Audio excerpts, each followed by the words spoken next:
Good afternoon. We are here today to have a conversation about the recent Fed funds rate increase of 0.75 of a point. That just went into effect yesterday, and it was widely expected that that's what we were going to see.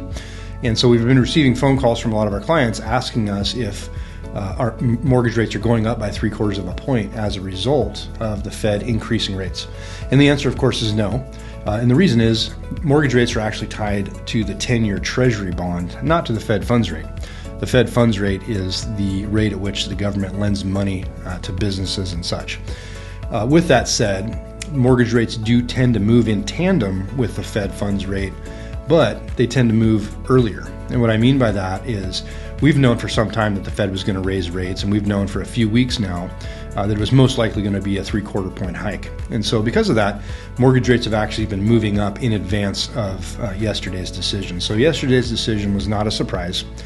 However, what we focused on yesterday was the language that the Fed used after announcing their hike. And essentially, they indicated that while it's possible that they start slowing the pace of hikes next month, it may also be the following month. And what that means is we may get another 0.75 point hike. That uncertainty is creating some volatility in the market. And as we get closer and we get more data back in terms of inflation and the CPI numbers and so forth, we'll start to get a clearer picture of what they're going to do at the next meeting.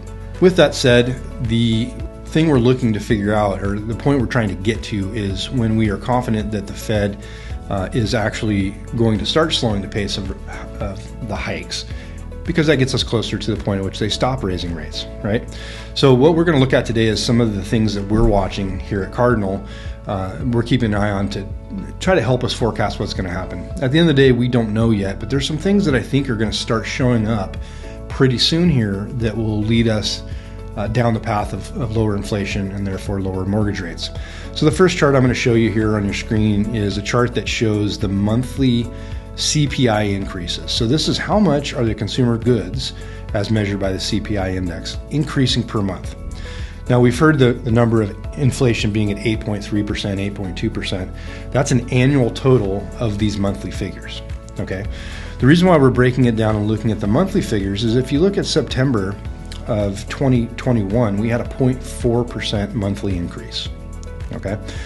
Now, when we had the September 2022 numbers come out, it was also 0.4.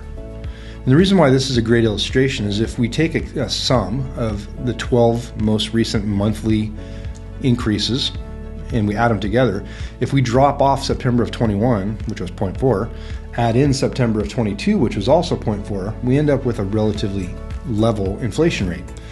And that's what people saw, and they see, oh, it's not going down, and the markets react negatively, and we see the 10-year Treasury move up and rates move up.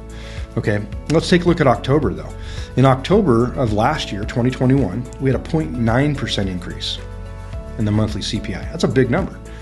We're going to also probably have a big number this year, but I think it's going to be a little bit smaller than this one. Right now, the current forecast that I'm seeing for October of 2022 is going to be a 0.7% monthly increase. If we replace this 0.9% with a 0.7%, we're going to see a 0.2% reduction. And really what we want to see is that continuing month over month. So you might say, Chad, the October number is way bigger than the September number. That's bad. And that's what the news is going to say as well. But what's important is that there are inflationary cycles in our economy, and October is usually one of the higher months. So each month that we replace a big number with a smaller number or a less big number means that our annual inflation rate is improving, and that's what we're looking for. Last thing on this chart before I move on to the next one, if you look at November, December, January, February, March, those are all pretty big numbers that we're going to have the opportunity to replace with hopefully smaller numbers. So we'll see what happens, but I think we're at the beginning of seeing some progress on the inflation front. Jumping over to this page from ING, there's some forecasts in here, and the one I want to point out is the inflation forecasts. This chart is broken down by quarters, and you can see right here on the US inflation for Q3 of 2022, which is ended in September, we ended with an inflation of 8.3%. Moving forward to the end of Q4, which would be, of course, December 31st, they're projecting us dropping to 7.2%. If that projection holds true, that's a great start. Honestly, that's a really positive start. I actually think it's not going to drop quite that much this year. But I then think it's going to accelerate moving into next year, and that falls in line with what they're projecting here with 5.6% in Q1, 3.4% in Q2. Okay. Last thing on this, and this is what gives us the optimism that we might see rates improving. A lot of these projections have been wrong in the past. Some of these will be wrong now, but we're looking for the general trends. When we jump over to the forecast on the same ING site for 10-year Treasury yields, you can see down here on the 10-year, it's got a forecast of 4% to end the year. Well, we're almost there now.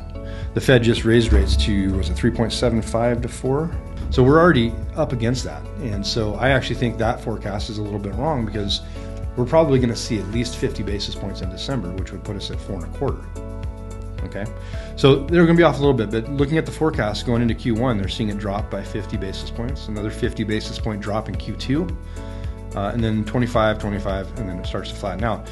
But those numbers, that 10-year Treasury dropping from their forecast of 4% to potentially 2.5% by the end of next year is a meaningful drop. If that does hold true, we're going to see interest rates drop. Okay, so that's your update for this week. I hope that was helpful. If you want more information on this, please feel free to reach out to me directly or to any of our loan officers here at Cardinal Financial. We are happy to help you out. Please like, subscribe, and share with some friends. KFA.